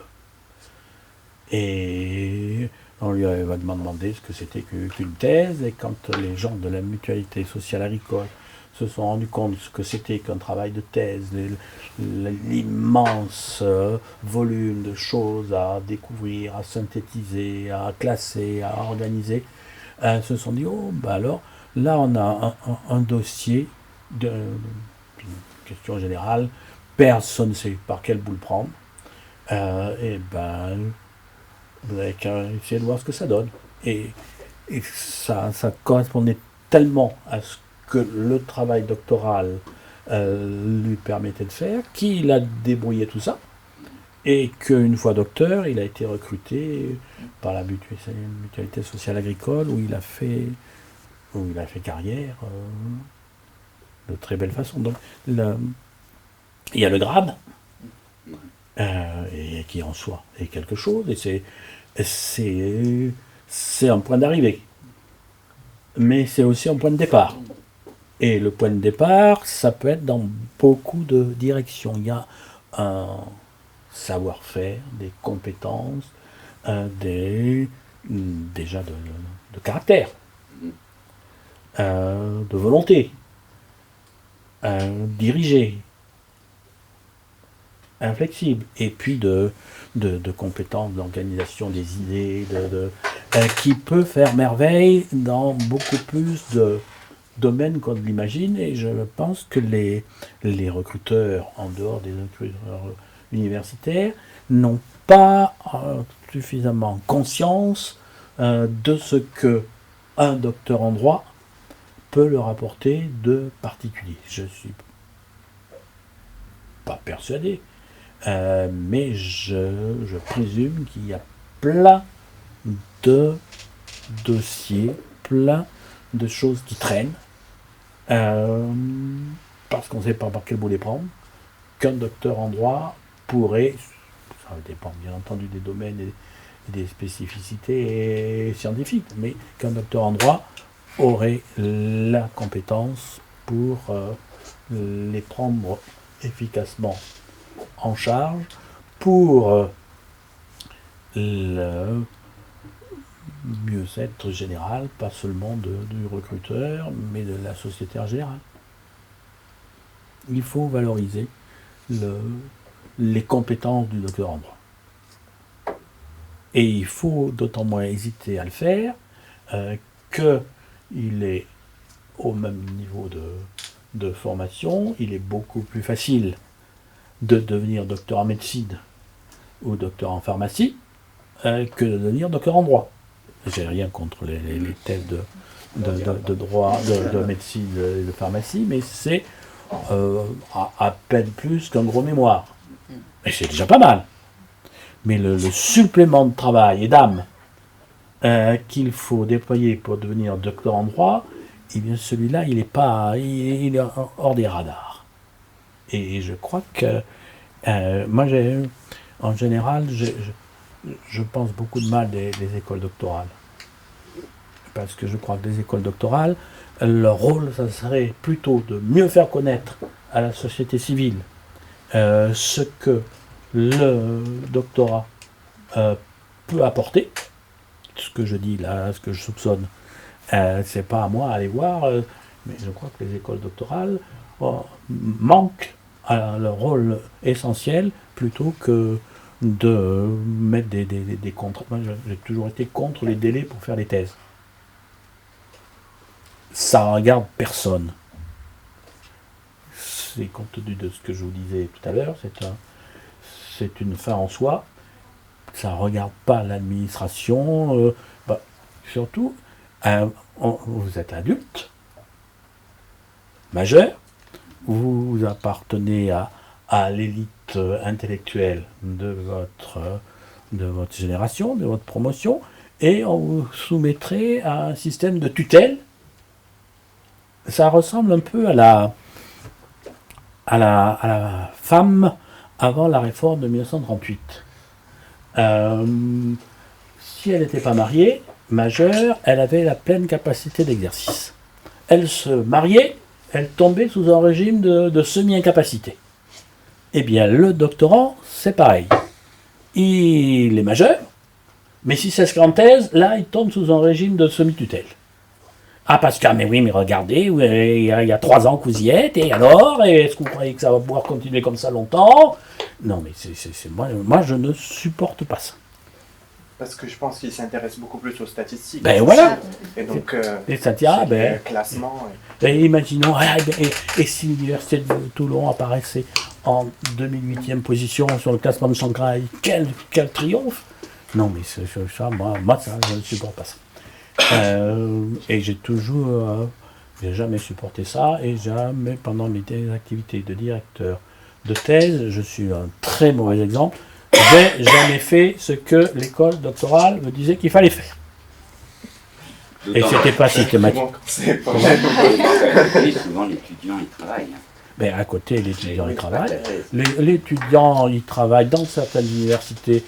L'étudiant doctorant, on est bien content de le trouver pour corriger les copies, qui quand même prennent pas mal de temps et qui servent bien à faire marcher la machine.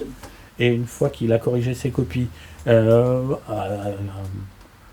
que des professeurs, certains les corrigent, d'autres considèrent que c'est en dessous de leur dignité professionnelle. Je ne touche pas du tout à l'école. Et bien donc, quelle reconnaissance l'école doctorale, plutôt que de faire de diriger des tribunaux de la recherche, vous devez comparaître, vous, devant les tribunaux de la recherche, non? Oui? Je pense tous les ans. Oui, tous les ans. Tous les ans devant le Partir comité de de la- suivi. Ouais. Oh, maintenant, Moi, il y a les CSI aussi. Le comité de suivi et le conseil de l'école doctorale. oui, et ainsi de suite. Alors, je ne sais pas si le professeur Oudou fait partie de ces instances. Moi, mes doctorants, quand j'en avais, je leur disais, c'est très simple. Il y a un comité de suivi. Si j'apprends que vous êtes allé, dès le lendemain, vous cherchez notre directeur de thèse. Et puis, il n'y aurait pas eu d'exception. Alors, c'était le directeur de l'école doctorale qui était intelligent, qui venait à mes propres réunions tous les 2 mois et qui écoutait les uns et les autres pour se rendre compte de l'avancement des travaux pour remplir ces dossiers à des fins statistiques. Mais moi, c'est le droit au respect de la vie privée des gens. Et c'est le droit à la liberté de la recherche. Que quelqu'un, moi j'ai la dernière thèse que j'ai fait soutenir, c'est quelqu'un qui a commencé sa thèse alors qu'elle était déjà magistrate. Il lui a fallu 10 ans ou 15 ans, mais elle y est arrivée. Et ça regardait qui? Elle, magistrate, qui s'occupait des tutelles, par ailleurs. Ça regardait quel conseil, quel tribunal de la recherche, de savoir si c'était bien ou non, elle qui était juge, qui s'occupait de la tutelle des personnes vulnérables, quel sacrifie ses week-ends et ses mois de vacances pour faire une thèse. Non mais ça va plus, donc. Donc les questions de... ça va pas. Mais ça, c'est parce que ça a été imposé aux facs de lettres et de droit par les collègues des facultés de sciences, parce que chez eux, il y a le système des... Comment on appelle ça, les paillasses, et il faut que ça tourne pour... Enfin bref. Mais même que pour la personnalité juridique des animaux, il faut des droits adaptés à leur spécificité propre pour les études doctorales. Il doit y avoir des modalités qui sont adaptées aux... Moi, je m'étais disputé avec des collègues scientifiques qui imposaient leur vue au principe d'égalité. En sciences, c'est 3 ans, et au nom de l'égalité, il faut qu'en droit, ça soit 3 ans. Il y a pas... Et puis pour tout. Et j'avais posé la question, quel est le coût moyen de formation d'un docteur à sciences? Comme vous le savez, ce sont des dizaines de milliers d'euros. Quel est le coût moyen de formation d'un docteur en droit? C'est entre 15 et 100 fois moins. Et je disais, ben alors, le principe d'égalité, il faut dépenser autant pour former un docteur en droit qu'un docteur en sciences, avec des formations à l'étranger. Ah non, mais là, le principe d'égalité, ça ne jouait plus. Donc, non, il faut se révolter contre cette espèce de tyrannie des instances. Je ne devrais peut-être pas dire ça, mais moi, ça a été mon fil rouge pendant toute ma carrière de directeur de thèse. Et bon, le bilan n'est pas exceptionnel, mais il est quand même pas tout à fait négligeable. Donc, ne m'écoutez pas, parce que vous allez avoir des problèmes. Et est-ce que j'ai répondu à peu près à la question? Allez-y, n'écoutez pas les autres. Écoutez votre directeur de thèse, le tribunal de la recherche. Là, et puis si ça va trop mal, eh bien vous épuisez les voies de recours internes et vous allez jusque devant la Cour européenne des droits de l'homme, au nom du droit au respect de la vie privée. Sachant qu'il va y avoir un commentaire du professeur Marguerite après, moi je me précipiterai dans l'action.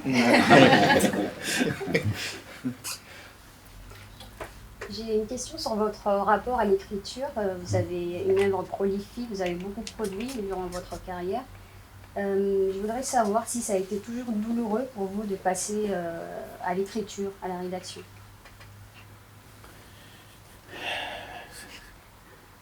Je crois que je vais être obligé de répondre jamais. Mais je le regrette, parce que ça fait prétentieux, ça fait... Non, c'est pas... Il y a quelques phrases qui m'ont donné du fil à retordre, mais...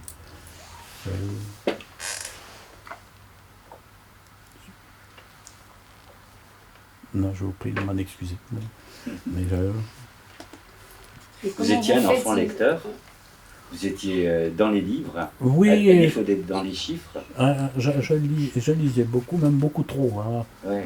à une époque. Et puis après, j'avais une grande période où je lisais pratiquement plus, tellement ça m'avait épuisé de lire quand j'avais entre 8 et 10-12 ans. Après, vous avez regardé Rémi? Pardon, oui, j'ai regardé.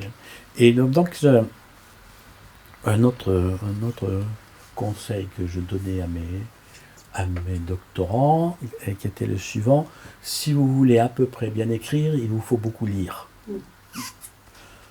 Et quand on lit beaucoup, c'est plus facile d'écrire, il n'y a rien à faire. Et le conseil de lecture que je donne, parce que vous allez peut-être me poser la question, donc c'est pour bien vous imprégner du maniement de la langue française, pour dire des choses, c'est Les Thibauts de Roger Martin du Gard. Il n'y a pas que ça, mais là j'ai toujours recommandé. C'est en 2 volumes, ça va représenter 1000 et quelques pages, peut-être plus. Les Thibauts de Roger Martin du Gard. Pour apprendre à écrire, je crois qu'il n'y a rien de mieux.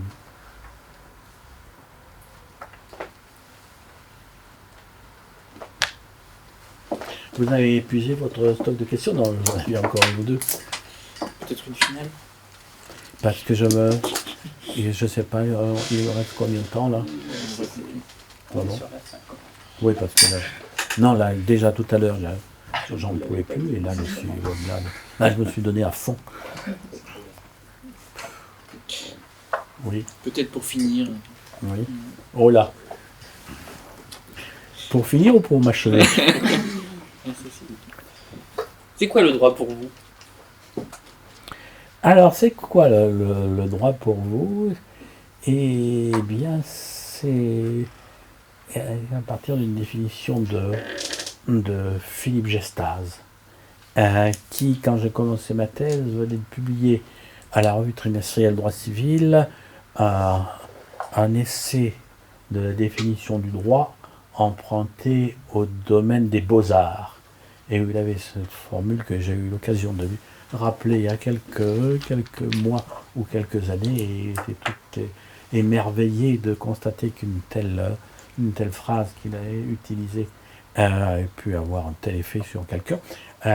Il disait, et il dit encore, il faut avoir le droit gai que diable, ou alors embrasser une autre profession.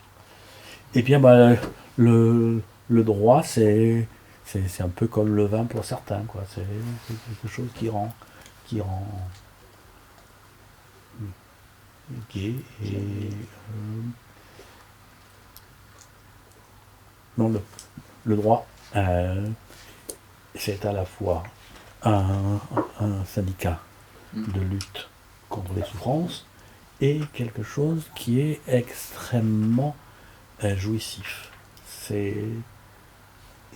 C'est d'une simplicité absolument déconcertante dès qu'on a fait ces gammes. Et puis, c'est très facile de s'y retrouver. C'est un autre conseil que je donnais plutôt en TD qu'aux doctorants. Quand on est plongé dans la lecture d'un arrêt sur des questions d'une technicité effroyable, la question à se poser, c'est au bout du compte, et en suivant tel ou tel raisonnement, à qui est-ce que ça va faire mal? Sur qui est-ce que ça va tomber? Et là, ça rend les choses un petit peu plus concrètes. Alors, tout est dans le paradoxe, c'est en cherchant au bout du compte à qui ça va faire mal, que c'est plus facile et plus jouissif de faire du droit en quelque sorte. Et ça permet d'éviter que ça fasse mal à celui qui souffre le plus, souvent. Non, ça m'a beaucoup amusé de faire du droit, et j'en fais encore un peu. Pour le bonheur de tous. Déjà pour le mien. Mais si ça fait plaisir à d'autres, la manière dont j'en pu en faire, je continue, tant mieux, hein, ça, je m'en réjouis et j'en suis tout ému. On termine sur le mot ému. Oui. On termine sur le mot merci. Merci. Eh bien, merci.